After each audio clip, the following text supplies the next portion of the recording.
Hello, my dear friends. There is a special kind of trust that exists between a mother and her child.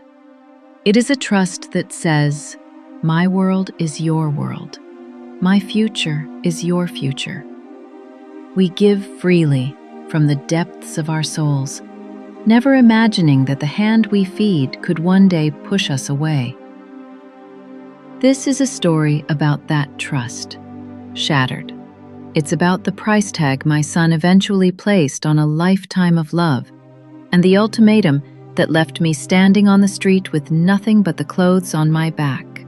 If you have ever sacrificed for your family, this story will strike a deep and painful chord. If it moves you, please let me know with a like, a share, or by subscribing to the channel. Your support tells me that these stories of caution and survival need to be told. Now, let me tell you about the day I gave my son my life savings, and the day he made me homeless. My name is Margaret. For 62 years, I built a quiet, careful life. I worked as a bookkeeper for a small family firm, my world one of balanced ledgers and predictable numbers. I was a widow, my dear Henry having left me for heaven a decade ago. My greatest pride, my only child, was my son, Daniel. Daniel was a dreamer. Where I found comfort in stability, he thrived on the thrill of the next big thing. Most fizzled out, leaving behind a trail of debt and disappointment. Each time, I was there. Not to scold, but to soften the landing, to pay a rent bill, to cover a car payment, to ensure he never fell too hard. "Just until the next one hits, Mom," he'd say, his eyes full of a hope I couldn't bear to extinguish. "This is the one. I'll pay you back everything, I promise." The big one finally came. He came to my small, tidy house, his face alight with a fervor I hadn't seen in years. "Mom, this is it. A tech startup. The investors are lined up. All I need is the initial capital to secure my partnership share. It's $250,000. We'll be set for life. You'll never have to worry about money again." $250,000. It was the number that represented my entire life's work. Henry's life insurance, my pension lump sum, the sale of my parents' home. Every safe, careful decision I had ever made sitting in a bank account meant to be my shield against the uncertainties of old age. I felt a cold dread in the pit of my stomach. "Daniel, that's everything." "I know, Mom. And I'm going to turn it into more than everything. This isn't a loan, it's an investment. In me, in our family. You'll be a partner." He painted a beautiful picture. A future where I could finally relax. A condo by the water. Financial freedom. He spoke of grandchildren, of security, of a legacy. He spoke of making Henry proud. He used his father's name.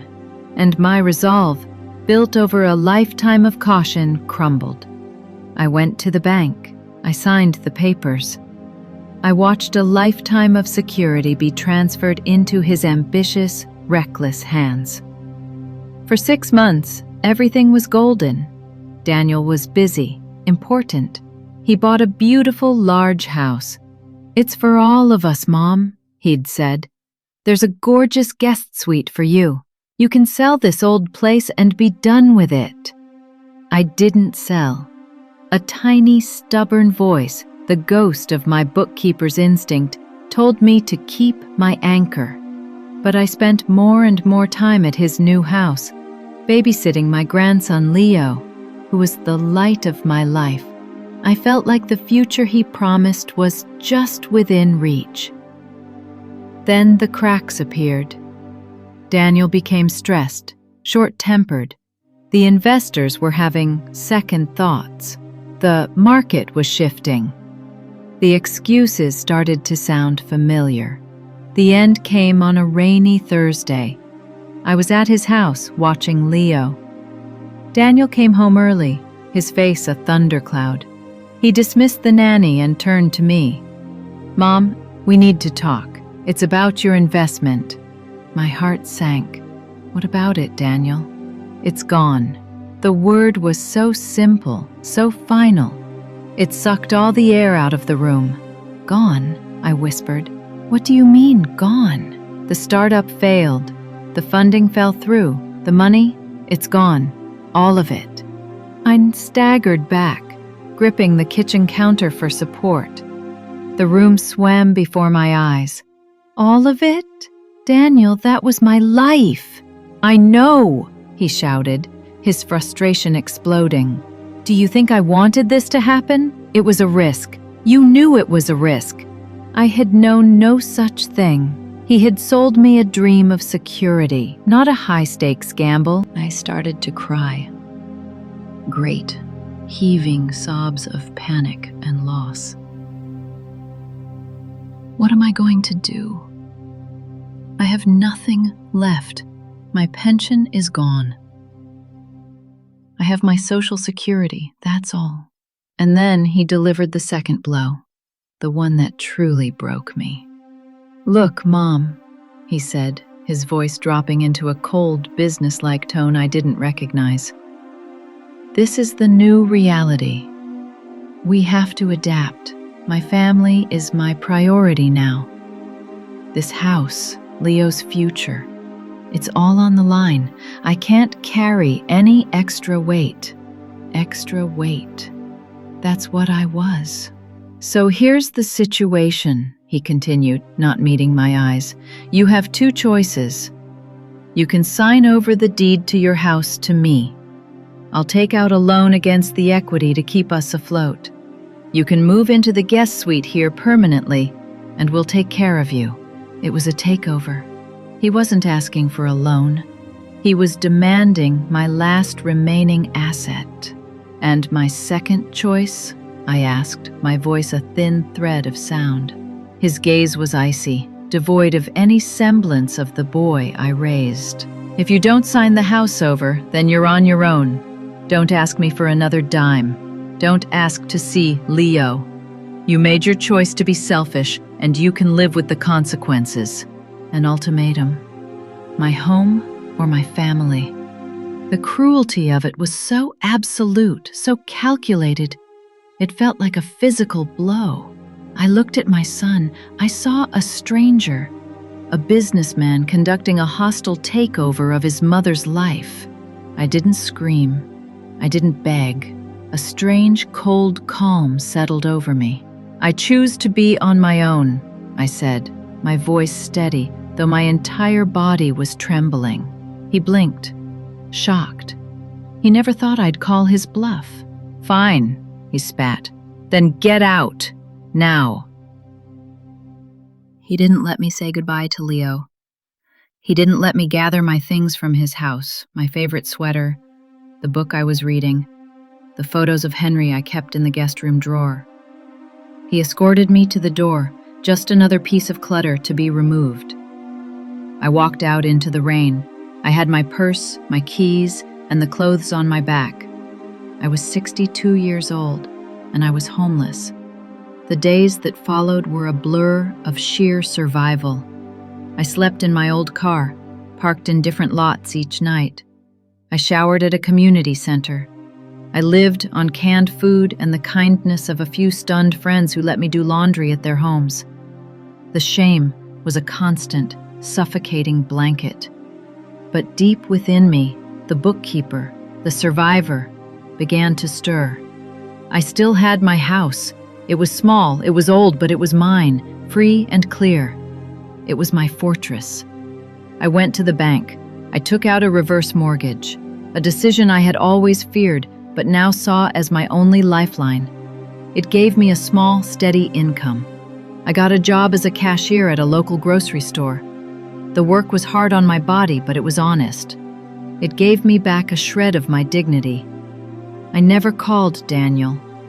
The pain of losing Leo was an open wound, but I knew that seeing him would only give Daniel more power over me. A year passed. I was managing. My life was small and quiet, but it was mine. Then, I heard through the grapevine that Daniel's new business venture, the one he had funded with the equity from his own house, had also collapsed. He was losing everything.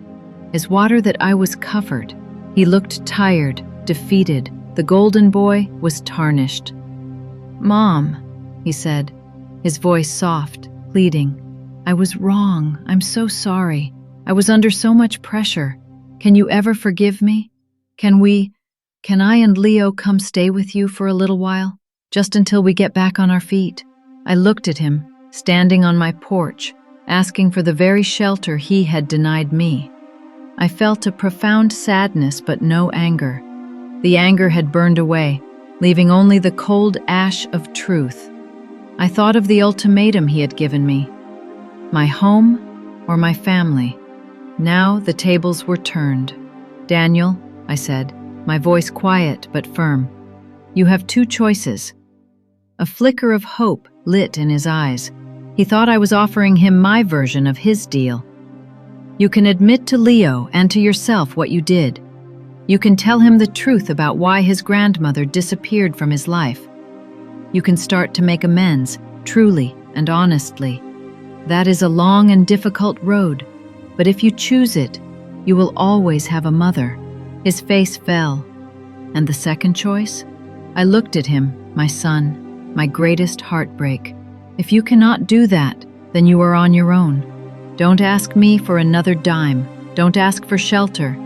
You made your choice to be cruel, and you can live with the consequences." I closed the door. I didn't slam it. I closed it with a soft, final click. He stood there for a long time before he finally left. He has not chosen the first path. I don't know if he ever will. I pray for him. I mourn for the grandson I lost.